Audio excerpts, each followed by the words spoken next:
Мисалы бүгүн бийик тоолуу жерлер менен бизде маселе жок. 773 айыл ошолордун тизмеси такталган.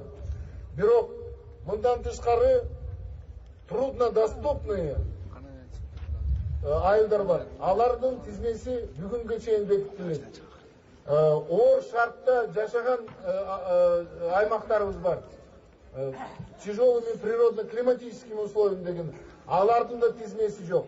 Ушу эки жаңы тизме күзгө чейин Кудай буйруса пайда болсо, анда бул аймактарда коэффициенттер кошулат. Мисалы ошо Казарманды эле алайлы.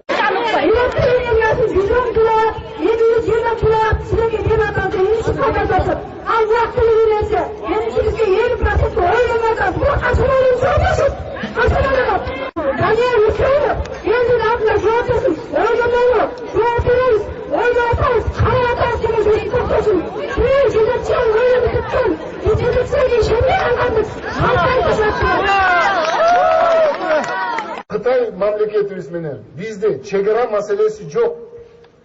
Кыргыздын 1 квадратный метри Кытайга кеткен эмес. Жетимтоо боюнча мунун бул проблеманын тегерегинде да катуу изучуулар болду. Мен оюмча жергиликтүү бийликтин жаман иштегенинен, айыл өкмөт, райондордун башчылары элге толук информацияны бербегенден ушундай ушактар пайдаланды. Бүгүн өкмөттүн токтомунун негизинде 3 Кытай компаниясы разведкага бул месторожденияларды алган.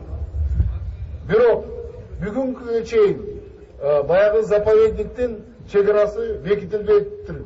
Муну мен Курманбек Салиевичке доклад кылганда ал киши 1 ай мөөнөт берди. Эми биз түшүндүрдүк, азыр кар жатат. Келген ушу жолдош министрлер ушу жерге жаңылып жасып келдиңерби же элдин ондай шагынан же сүрүнөн келдиңерби? Аны бир Кудай билет.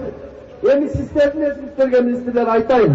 Эч качан жетимтоону Кастырбарыстагы айондага да бербейбиз. Жетимтоого кылынып аткан изилдөө иштери чыгып кетсин.